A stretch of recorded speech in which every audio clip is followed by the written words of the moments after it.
Pode se sentar. Boa noite, queridos irmãos. A graça e a paz do nosso Senhor e Salvador Jesus Cristo. Nessa noite nós vamos dar sequência às nossas mensagens no livro dos Atos dos Apóstolos, ou Atos do Espírito Santo através dos apóstolos e da igreja. E convido você a abrir sua Bíblia no capítulo de número 5.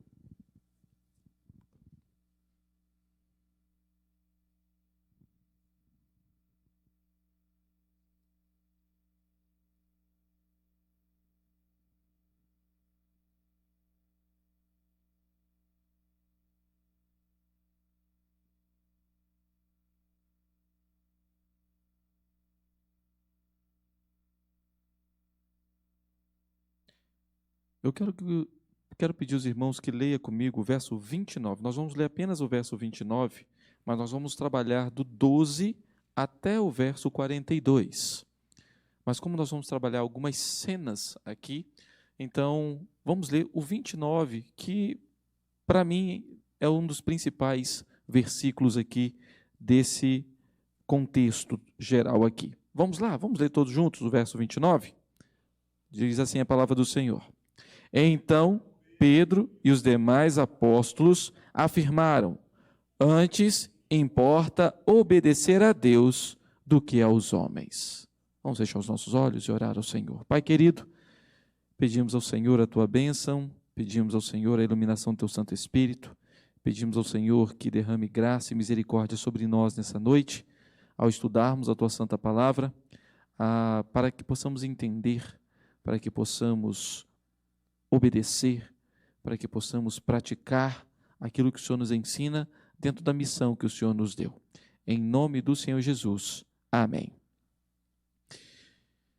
Muito bem, queridos, semana passada nós olhamos algo que tem muita influência aqui nesse texto, principalmente no início dele, na primeira cena. Mas observem que houve uma primeira prisão de Pedro e João, que foi levado até o Sinédrio, e ali eles foram admoestados a não pregar o nome do Senhor Jesus, e uma resposta muito parecida com o que a gente leu lá no capítulo 3, eles já dão essa resposta ao Sinédrio, falando que eles obedeceriam ao Senhor e não a eles, não pelo menos naquilo que eles estavam pedindo. E aí, eles não tendo como continuar a mantê-los presos, então os libertam, admoestando-os, e eles vão até onde a igreja estava reunida, eles oram, o Senhor atende àquela igreja a sua oração, e logo em seguida vem um relato de como aquela igreja crescida se fortalecia cada vez mais e continuava vivendo do mesmo jeito, como relatado lá no capítulo 2, no verso 42 ao verso 47.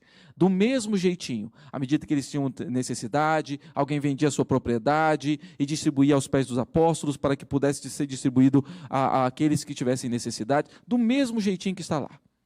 Ou seja, a igreja cresceu, mas o modus vivendi deles não mudou. Pelo contrário, continuou do mesmo jeito, a missão continuou.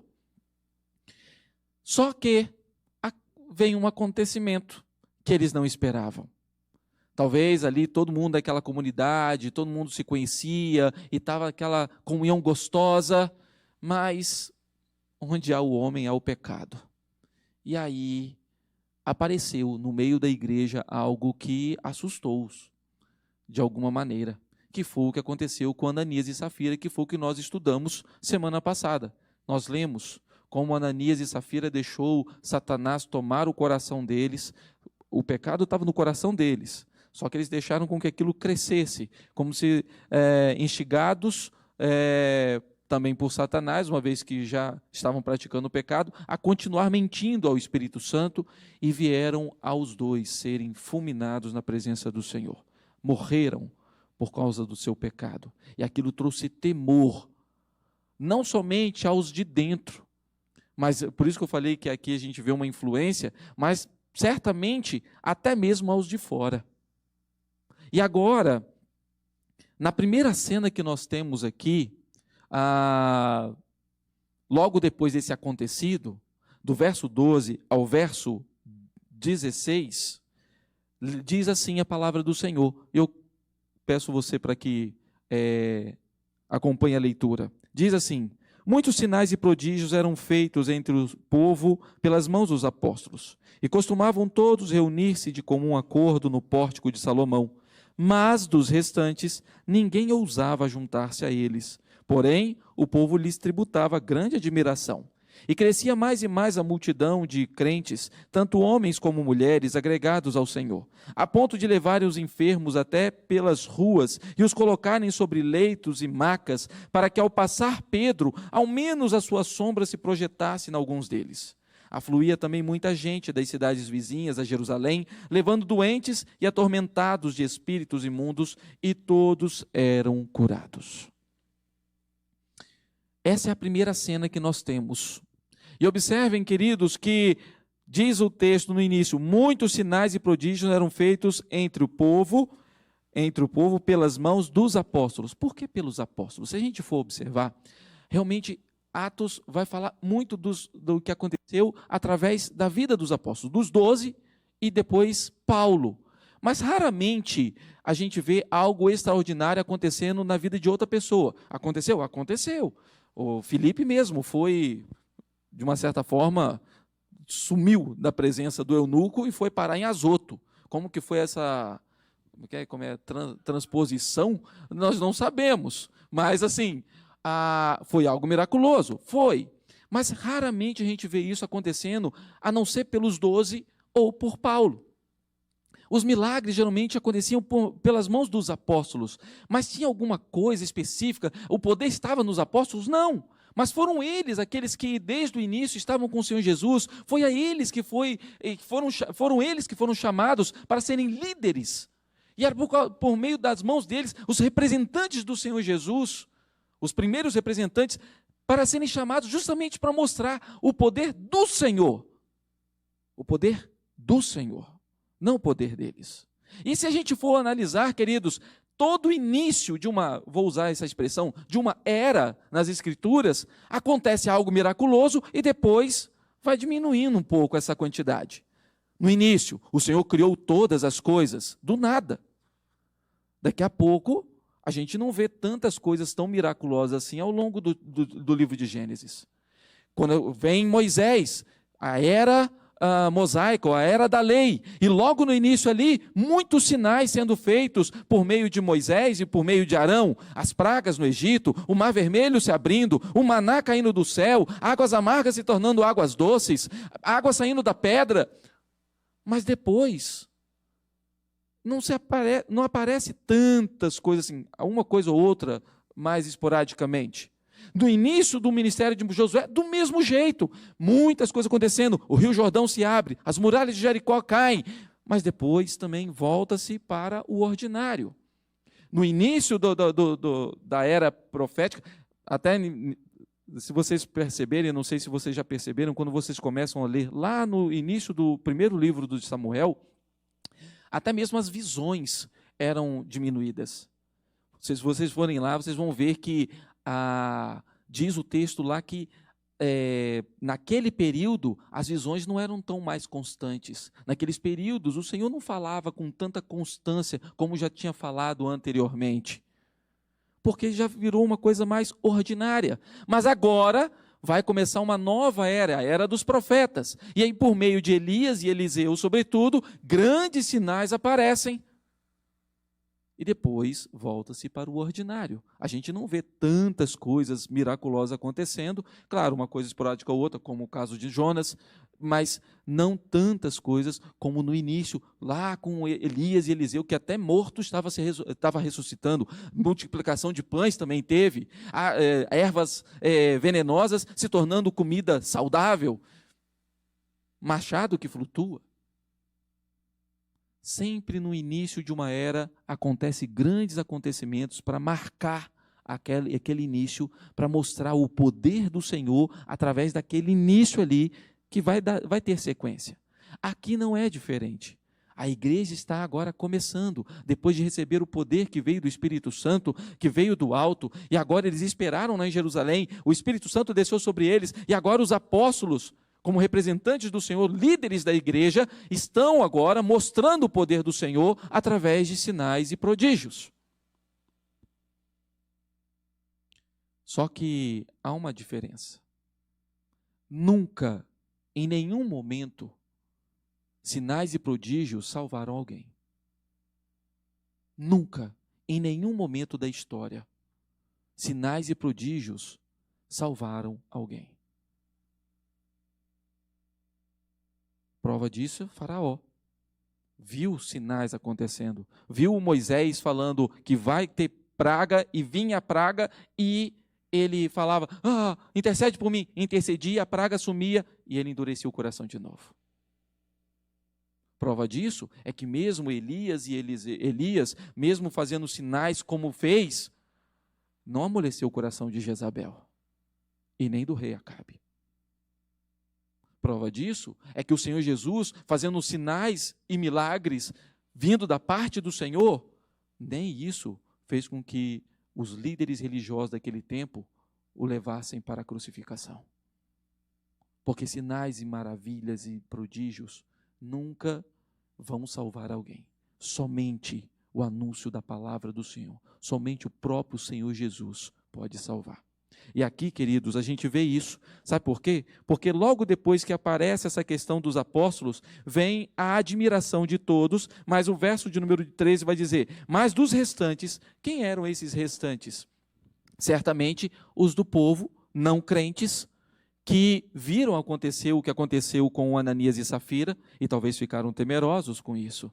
Ou viram como que os líderes religiosos estavam perseguindo os crentes e ficaram temerosos também por isso. De alguma maneira, seja por conta do que aconteceu com Ananias e Safira, seja por conta do que estava acontecendo com o Sinédrio perseguindo, eles se abstiveram, ainda que tivessem muita admiração, ainda que gostassem, porque a própria palavra do Senhor fala que os crentes contavam com a simpatia do povo, mas eles eu não quero, né? Não é agora. Não, agora não. Por quê, queridos? Porque nós não temos poder de converter ninguém. A gente quer muito. A gente gostaria muito de convencer as pessoas, principalmente aquelas pessoas mais próximas nossas, mas a gente não consegue fazer isso. Aqui o povo era simpatizante dos crentes. Mas quando eles viram o que aconteceu com a perseguição, quando eles viram o que aconteceu com Ananias e Safira, alguns deles, o restante, diz aqui, ninguém ousava ajuntar-se a eles. Mesmo assim, claro, não todos, porque logo em seguida vai mostrando que crescia, o verso de número 14, crescia mais e mais a multidão de crentes, tanto homens como mulheres agregados ao Senhor. Observe que agora há algo diferente, porque se antes era contado, e a gente pode ver pela contagem de Lucas, que tantos mil homens se juntaram, e tantos mil homens agora estão participando, agora fala-se da agregação não somente de homens, como também de mulheres, porque o evangelho agora se expande e começa a quebrar as barreiras culturais daquele momento, daquele período. Mas o povo do Senhor, o que é o destaque aqui, é que o povo do Senhor crescia, ainda que alguns tivessem a sua resistência, ainda que alguns tivessem os seus medos, talvez pela sua religiosidade, talvez você conheça pessoas que quando você vai falar do evangelho para ela, fala assim, não, eu tenho a minha e eu queria que você me respeitasse, assim como eu respeito você que tem a sua. Talvez você ouça algo parecido com isso, porque ela tem as suas tradições. Entretanto, quando o Senhor toca o coração, nem mesmo essas tradições resistem ao Senhor. Mas, enquanto o Senhor deixa elas por conta delas, certamente essas coisas vão trazer medo aos seus corações. Ainda que elas sejam simpatizantes, ainda não conseguem se juntar ao povo de Deus. Queridos, agora homens e mulheres se juntam e o povo do Senhor continua crescendo. Milagres acontecendo, mas no exercício da fé. O que faz diferença daquilo que nós vemos hoje, quando pessoas procuram lugares em que aqui tem milagre, e as pessoas correm para lá e para cá, as pessoas iam para poder buscar esse milagre, não porque elas achavam que Pedro tinha poder, não porque elas achavam que Tomé tinha poder, não porque elas achavam que Bartolomeu tinha poder, não porque elas achavam que Matias tinha poder, nem porque elas achavam que Tiago, filho de Alfeu, tinha poder, mas elas criam que o Senhor tinha poder e agia por meio dos apóstolos. Porque certamente elas seriam curadas não pelos apóstolos, mas pelo poder do Senhor. O Senhor continua fazendo milagres no dia de hoje? Sim, o Senhor continua fazendo milagres no dia de hoje. Ele faz milagres porque Ele é Deus. Faz do jeito que fazia naquele período? Não. Porque hoje nós temos a confirmação. Aquele período, os sinais e prodígios, era para confirmar que aquele poder vinha do Senhor. Hoje nós temos a palavra do Senhor. Mas não, isso não anula o poder de Deus. O Senhor não perdeu o seu poder de curar, de libertar cativos ou de qualquer outra coisa. Ele tem e continua e sempre terá o poder de fazer tudo o que Ele sempre fez. Ainda que de uma maneira mais ordinária, mas tudo vem dele e tudo é para a glória dele. Então a primeira cena que nós vemos é a cena do poder de Deus sendo manifestado. Essa é a primeira cena que nós vemos logo depois do pecado ser escancarado no meio da igreja e ser castigado pelo Senhor. Logo em seguida, tem uma outra cena. E qual é essa cena? Aquilo que os apóstolos faziam chamou a atenção do Sinédrio de novo. Só que dessa vez, não foi só Pedro e João que foi chamado lá. Pedro e João foi chamado naquele período porque aconteceu também um milagre. O caso do coxo sentado à porta formosa. Agora não. Agora todos os apóstolos estavam fazendo os milagres, estavam em evidência. Então agora todos os apóstolos são chamados, e olha que o mesmo motivo o nosso irmão, licenciado Orlando, pregou aqui, né, quando ele falou isso no capítulo 3, e aparece novamente aqui o que motivou aqueles homens a prenderem os apóstolos: a sua inveja. Verso de número 17, acompanhem comigo, por favor. Levantando-se, porém, o sumo sacerdote e todos os que estavam com ele, isto é, a seita dos saduceus, tomaram-se de inveja, prenderam os apóstolos e os recolheram à prisão pública. Mas de noite, um anjo do Senhor abriu as portas do cárcere e, conduzindo-os para fora, lhes disse: Ide e, apresentando-vos no templo, dizei ao povo todas as palavras desta vida. Que coisa maravilhosa, queridos. Aqueles homens tomados de inveja agora prendem todos os apóstolos. A grande maioria deles, saduceus. Já ouvimos isso aqui também, o nosso irmão licenciado Orlando já falou sobre isso. E os saduceus não criam na ressurreição. Lembram da pergunta que foi feita ao Senhor Jesus por um saduceu, lá no capítulo 22 do Evangelho segundo Mateus escreveu? Contando aquela historinha da mulher que casou com o irmão, aí o irmão morreu, ela casou com outro irmão, e o outro morreu, e casou com os 7 irmãos, e agora ela morreu e ela vai ser esposa de quem lá no céu? E aí o Senhor Jesus responde sabiamente e fala assim: errais não conhecendo as Escrituras e nem o poder de Deus. Os saduceus não acreditavam na ressurreição, o que era diferente dos fariseus, que acreditavam na ressurreição. Mas isso eu vou deixar para falar um pouquinho mais para frente na terceira cena. E por causa disso, por causa dessa inveja, essa inveja por quê? Porque estava cada vez mais conseguindo pessoas, e aquele grupo estava crescendo cada vez mais. E eles estavam perdendo terreno, porque as pessoas olhavam para eles, já não mais como liderança deles, mas agora sim os apóstolos estavam sendo a sua liderança. E mais ainda, eles ensinando uma coisa que eles não gostavam, eles não a criam. E aquilo estava chamando a atenção. O reverendo Fábio falou domingo sobre a questão da ressurreição, como que isso é importante em Atos. Justamente, é tão importante, por quê? Porque eles tinham que falar sobre o Cristo ressurreto. Eles não estavam falando de um homem que estava no túmulo, que continuou no túmulo, mas um homem que agora ressurgiu. Não foi o corpo dele que foi roubado, mas eles sim criam em alguém que realmente ressuscitou e que foi assunto aos céus. E que foi fazer, como disse lá no capítulo, o próprio Senhor Jesus falou no capítulo 14, verso 2, foi preparar lugar para nós. Agora, mais algo miraculoso acontece de novo. Um anjo aparece, os liberta da prisão de uma maneira tremenda e dá a eles uma ordem. Olha o verso de número 20, verso 20, quando diz: Ide e apresentando-vos no templo, dizei ao povo todas as palavras desta vida. Todas as palavras desta vida. Por que todas as palavras desta vida? Primeiro tinha a ver realmente com os saduceus, que não acreditavam nessa nova vida, não acreditavam na vida eterna, não acreditavam na ressurreição do corpo. Segundo, lembre-se daquelas palavras que o Senhor Jesus, lá no capítulo 6 de João, instruiu os seus discípulos. Quando ele falou, olha, aquele que não comer a minha carne e não beber o meu sangue, não tem parte comigo. E diz o texto que, lá no capítulo 6, que muitos dos seus discípulos o abandonaram. Mas ele não ficou choramingando para aquele povo que estava dispersando, falando assim, volta, volta, eu estava só brincando. Não, não é bem assim.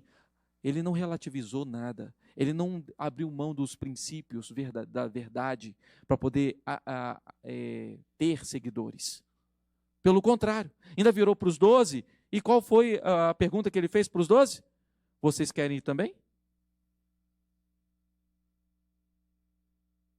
A resposta de Pedro responde porque o anjo falou sobre essa questão da vida. Ele falou assim, para onde iremos? Só tu tens as palavras de vida eterna. É essa vida que agora eles têm que anunciar. É esta mesma vida que o anjo agora fala, anunciem sobre esta nova vida. Anunciem sobre a vida. Anunciem sobre a ressurreição, que há vida sim. Porque Deus não é Deus de mortos, mas Deus de vivos. Algo acontece, queridos, de maneira tão extraordinária, que, segundo o texto, observe o relato que Lucas aqui escreve, verso 21. Tendo ouvido isto, logo ao romper do dia, entraram no templo e ensinavam. Eles foram fazer aquilo que o anjo ordenou da parte do Senhor. Chegando, porém, o sumo sacerdote e os que estavam com ele, convocaram o sinédrio e todo o senado dos filhos de Israel e mandaram buscá-los no cárcere. Mas os guardas indo, não os acharam no cárcere. E tendo voltado, relataram, dizendo, achamos o cárcere fechado, com toda a segurança, e as sentinelas nos seus postos, junto às portas. Mas abrindo-as, a ninguém encontramos dentro. Se caiu um sono profundo, se eles ficaram paralisados, se houve lá um portal lá, né, estilo Marvel lá para poder sair e sair do outro lado, nós não sabemos. Mas uma coisa é certa, não mudou nada do cenário da cadeia. Não tinha parede estourada, não tinha porta arrombada, não tinha guardas dormindo, pelo menos o texto não fala, mas eles simplesmente não estavam lá. Quando o capitão do templo e os principais, continuando a leitura aqui, verso 24, sacerdotes ouviram essas informações, ficaram perplexos a respeito deles e do que viria a ser isso. Como que aconteceu um negócio desse? Não, alguém deve ter ajudado na fuga, talvez isso tenha sido a primeira coisa que pensaram, passou na cabeça deles. Alguém foi subornado e deixou escapar. Deve ser. Nesse ínterim, alguém chegou e lhes comunicou, eis que os homens que recolhestes no cárcere estão no templo, ensinando o povo. Nisto, indo o capitão e os guardas, os trouxeram sem violência, porque temiam ser apedrejado pelo povo. Lembre-se que contavam com a simpatia do povo. Lembre-se que o número de crentes aumentava. E ainda que eles não fossem hostis aos guardas, mesmo assim, era uma multidão e certamente os guardas devem ter ficado com medo de serem apedrejados ou linchados ali por aquelas pessoas por conta da prisão dos apóstolos. Então, preferiram levar de uma maneira suave dessa vez, não a empurrões. Diz o texto aqui, nisto indo o capitão e os guardas, verso 27, trouxeram-nos, apresentando-os ao sinédrio, e o sumo sacerdote interrogou-os, dizendo, expressamente vos ordenamos que não ensinasseis nesse nome. Contudo, encheste Jerusalém de vossa doutrina. Por que vossa doutrina? Porque eles estavam falando sobre a ressurreição. De vossa doutrina, e quereis lançar sobre nós o sangue deste homem. Na primeira vez, quando eles indagaram também Pedro e João, foi isso que eles ouviram da parte de Pedro e de João. Vocês mataram o autor da vida. Vocês assassinaram o Filho de Deus. Então, agora eles estão jogando isso para cima deles. Vocês estão falando que nós matamos esse homem. Como se quisesse fazer aquela assim, foram os romanos. Foi Pilatos que mandou prendê-lo e mandou crucificá-lo. Não fomos nós. A única coisa que a gente falou foi, crucifica-o. Né? Mas nós não pregamos ninguém. Parece eu e você, né? Em muitos momentos. Eu e você muitas vezes fazemos isso. A culpa é nossa e colocamos em quem a gente quiser. Não é assim? Muitas vezes nós fazemos desse jeito, agimos dessa maneira. Não assumimos aquilo que nós realmente fazemos. Assim como esses homens estão fazendo. Mas a resposta agora de Pedro e dos demais apóstolos é aquela que nós conhecemos muito bem e lemos aqui no início dessa exposição. Antes, importa obedecer a Deus do que aos homens. Queridos, uma coisa muito importante aqui nessa segunda cena, quando dá essa resposta. Eles eram liderança no povo de Israel. E como liderança do povo de Israel, os apóstolos não os desobedeciam naquilo que não ferisse uma ordem do Senhor. Porque eles ainda continuavam sendo liderança. Não sei se vocês lembram, e certamente é bem capaz de nós chegarmos lá no texto, ainda antes do final do ano, quando Paulo chega a chamar o sumo sacerdote de parede branqueada, e quando fala, e toma uma bofetada e fala assim, como você ousa falar assim com o sumo sacerdote? E ele pede perdão, porque ele mesmo fala, eu não posso agir assim com uma liderança. Então, lembrem-se que os apóstolos respeitavam a sua liderança, ou a liderança do povo ali. Entretanto, por que eles agora respondem dessa maneira? Porque naquilo que o Sinédrio e o Senado e os anciãos de Israel estavam pedindo para eles fazerem, ou ordenando eles fazerem, eles não tinham como obedecer, porque isso ia contra o próprio mandamento que o Senhor tinha dado a eles.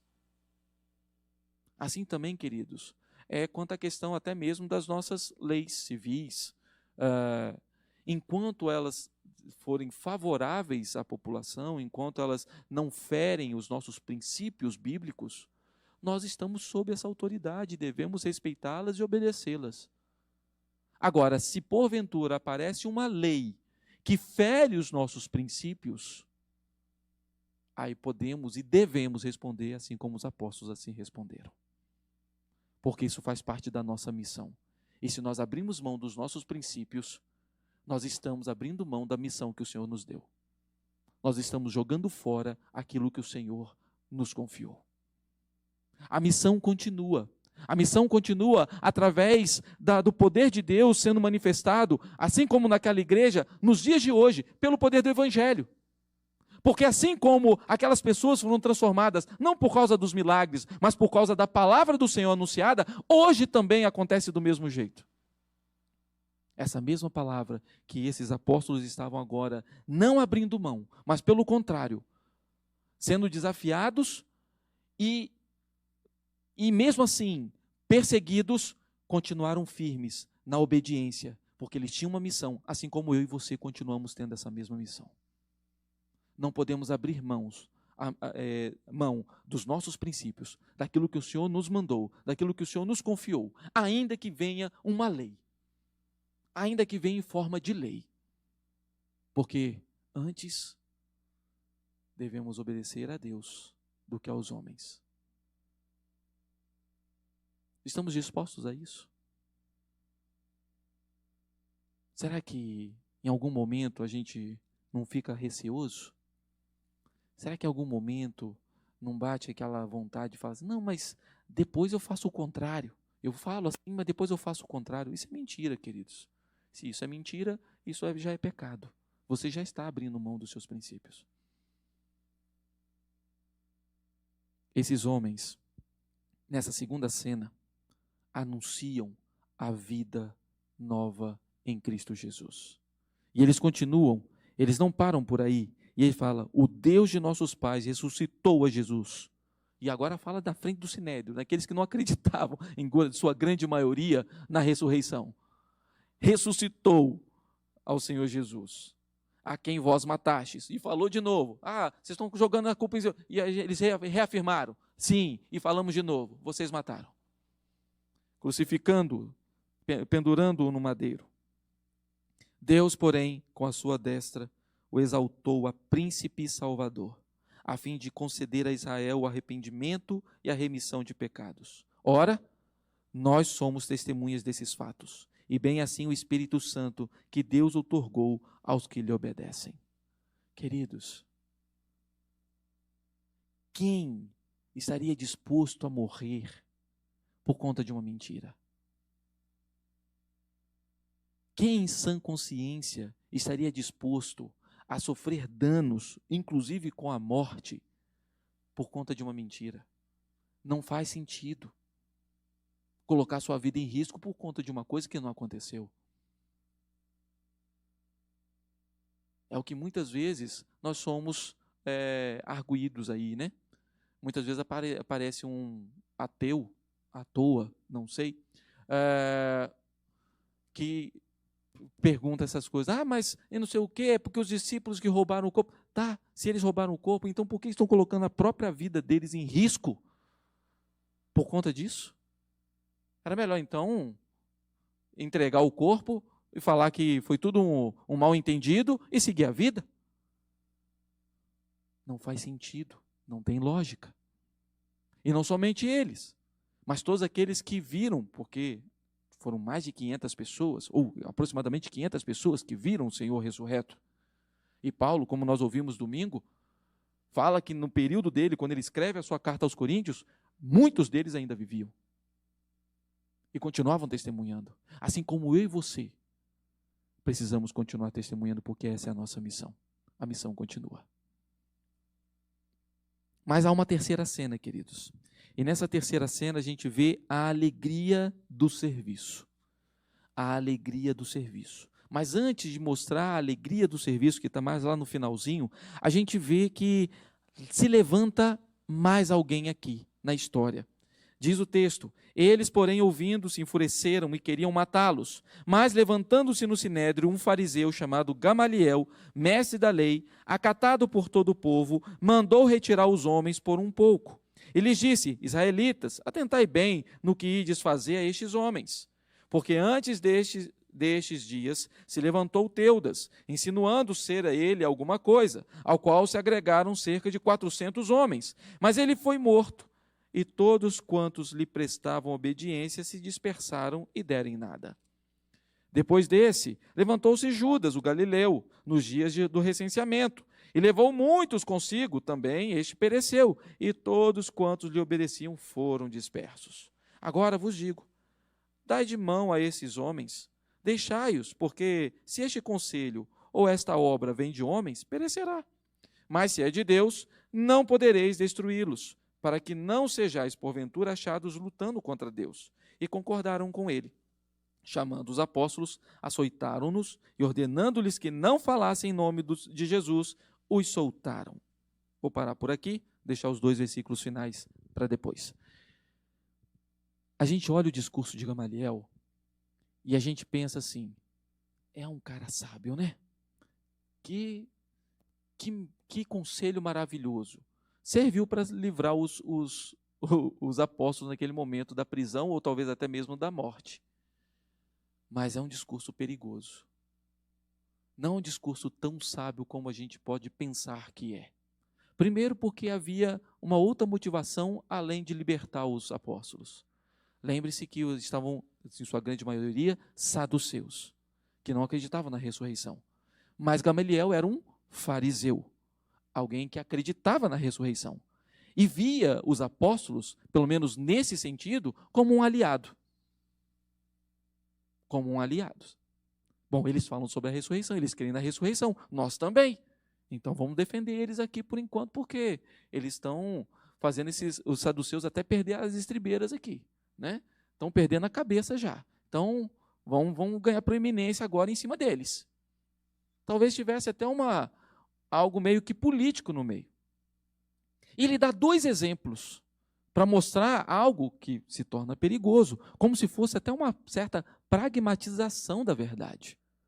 Quando ele usa o exemplo de Teudas, que foi alguém, ainda não se sabe ainda quando isso aconteceu especificamente, mas alguns estudiosos acreditam que foi uma pessoa que tentou se dizer como um profeta e teve os seus seguidores, e quando esse Teudas foi morto, os seus seguidores se espalharam. Então tinha uma questão religiosa. Mas depois teve Judas, e esse homem ele fez já tinha uma questão mais política, e ele queria brigar com Roma, e ele teve os seus seguidores para poder brigar contra Roma, e aconteceu também dele ser assassinado, e os seus líderes e os seus seguidores também acabarem se dispersando. Mas, nesse segundo caso, surgiu um grupo. O grupo dos Zelotes surgiu através desse Judas. E nós sabemos que um dos discípulos do Senhor Jesus era um Zelote. Simão o Zelote. Não Simão Pedro, mas Simão o Zelote. E os Zelotes viviam nesse período aqui ainda que fosse um grupo pequeno, ainda que fosse um grupo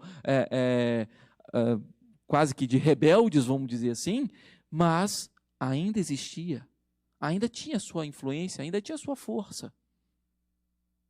Então, entendam, queridos, que quando Gamaliel usa esses 2 exemplos, ele está falando assim, pode ser que eles se dispersem, como aconteceu com Teudas. E a gente nem ouve mais falar desse homem e nem dos seus seguidores. Pode ser que eles continuem aí no nosso meio aí, como os zelotes continuam. Mas também sem muita influência, uma coisinha ou outra aqui, uma rebeldia ou outra ali, mas nada assim que a gente não mata os zelotes, a gente não manda matar os zelotes, para que vai mandar matar os cristãos? Para que vai matar os crentes? Então ele usa de uma artimanha que parece um bom conselho e, de uma certa forma, serviu para livrar os apóstolos, mas cuidado, porque muitas vezes nós usamos dessas maneiras e ouvimos muitas mensagens hoje que parece o Evangelho, mas que na realidade é simplesmente uma pragmatização das Escrituras.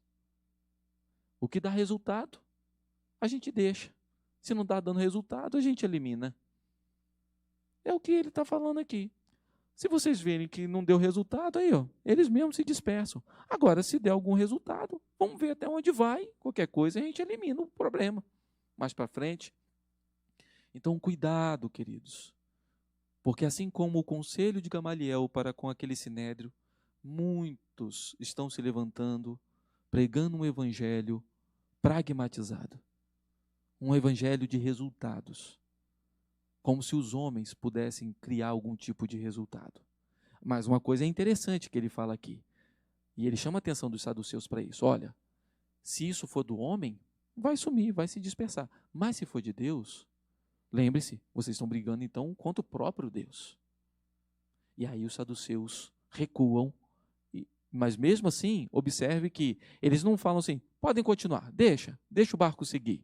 Não, eles açoitaram os apóstolos e falaram mais uma vez para não pregar no nome do Senhor Jesus.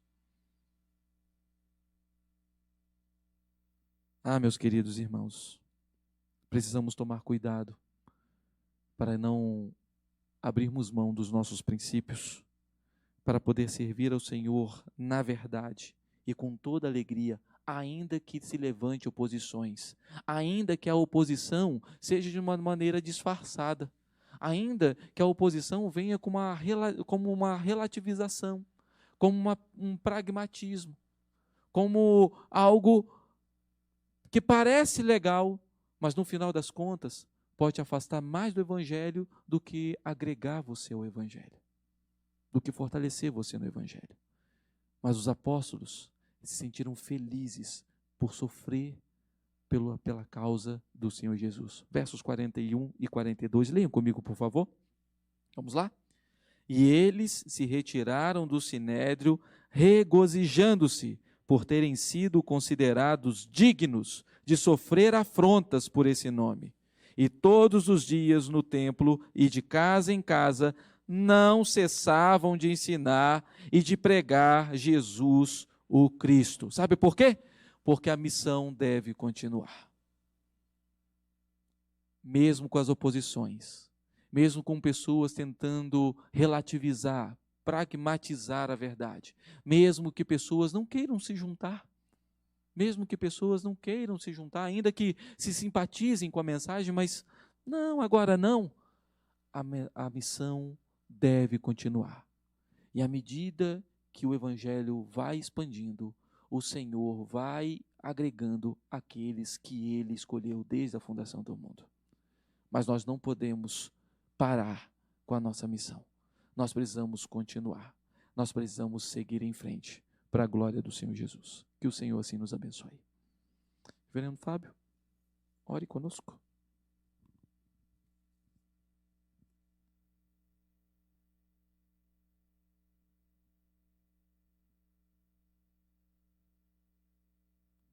Vamos ficar em pé, vamos orar. Feche os seus olhos, vamos falar com Deus.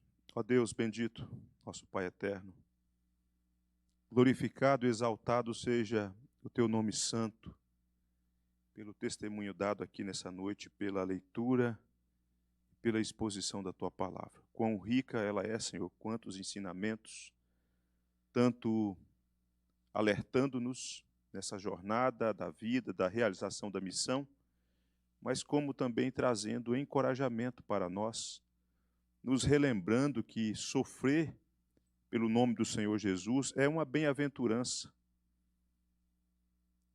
Foi o Senhor Jesus mesmo quem disse que aqueles que sofressem, que fossem perseguidos por conta do nome dele, deveriam ser considerados como bem-aventurados. Senhor, nada pode impedir a sua igreja, nada pode impedi-la. Nada pode impedir o teu povo, oposições, hostilidades. Há uma única coisa que pode atravancar a igreja, que é o pecado escondido, pecado não confessado, pecado ocultado.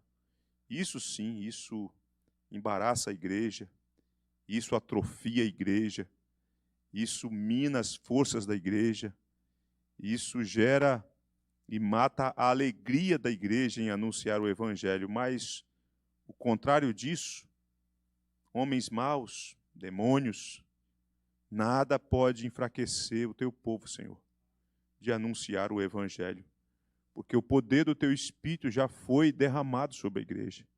O teu Espírito já está na igreja, equipando-a, capacitando-a, dando-lhe, ó Deus, ousadia para que ela possa anunciar esta mensagem gloriosa, para contar àqueles que precisam ouvir aquilo que o Senhor Jesus realizou, que nós não podíamos realizar. Ele se entregou por nós, ele morreu no nosso lugar, ele levou os nossos pecados, e ele ressuscitou, e vivo está, e pode dar vida a todo aquele que nele crê, pode transformar o coração do mais vil pecador, transformou o nosso, e pode transformar o daqueles também que pensam que não há solução em Cristo Jesus. Senhor, ajude a IPG2 a ser essa igreja que ensina na grande celebração, nos grandes encontros, mas que ensina também de casa em casa. Desperte aqueles que ainda não estão frequentando um grupo de crescimento, para que tenham também a alegria de estar ali, de casa em casa, ouvindo e sendo ensinados sobre o Senhor Jesus e ouvindo a pregação sobre o Senhor Jesus. Fazemos isso semanalmente no grande encontro aqui, neste lugar que o Senhor Deus nos deu, mas também fazemos isso também nos pequenos encontros da vida, da dinâmica da igreja. Ajude a igreja, Pai, a ter essa compreensão dessa dinâmica do reino do Senhor nosso Deus, da expansão do reino do Senhor nosso Deus e da edificação da igreja. Obrigado, Senhor Deus, pela vida do teu servo, que esmerou-se, que preparou-se para repartir conosco essas verdades nessa noite. E se em algum momento, Senhor, na nossa história do nosso país, se for sancionada algum tipo de lei que fere a lei maior, a nossa obediência ao Senhor Deus, que a igreja não tenha medo de se opor, de se rebelar sim. Nós não temos que acatar aquilo que fere o princípio maior, que é a obediência ao Senhor nosso Deus. Nos ajude. A gente fala disso e a gente não sabe como que seria isso se isso de fato acontecesse. O certo é que forças em nós mesmos nós não temos. Nós somos fracos e temerosos.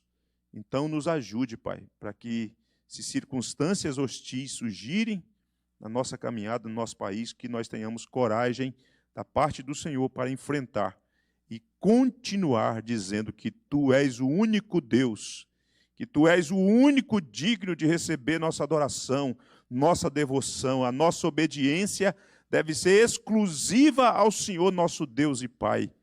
Nós oramos, Senhor, pedindo que o Senhor fortaleça a igreja, a liderança da igreja. E nessa noite oramos pelos presentes aqui, Pai, por aqueles que porventura estão aqui, que não falaram conosco sobre os dramas da vida, sobre as lutas, sobre medos, sobre situações adversas.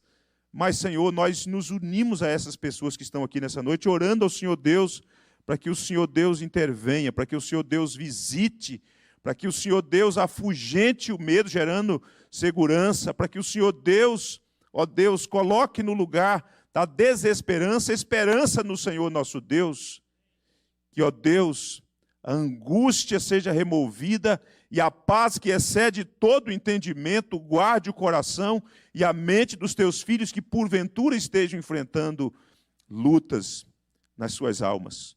Nós oramos assim, Pai, rogando que o Senhor nos leve para os nossos lares em paz e guardados e escondidos no Senhor Jesus. Nós oramos nesse nome poderoso. E que a graça do nosso grande Deus, Salvador Jesus Cristo, que o amor de Deus o Pai, a comunhão do Deus Espírito Santo, sejam com todos nós, igreja de Deus aqui reunida e espalhada por toda a terra, agora e sempre, sempre. Amém e amém. Se assim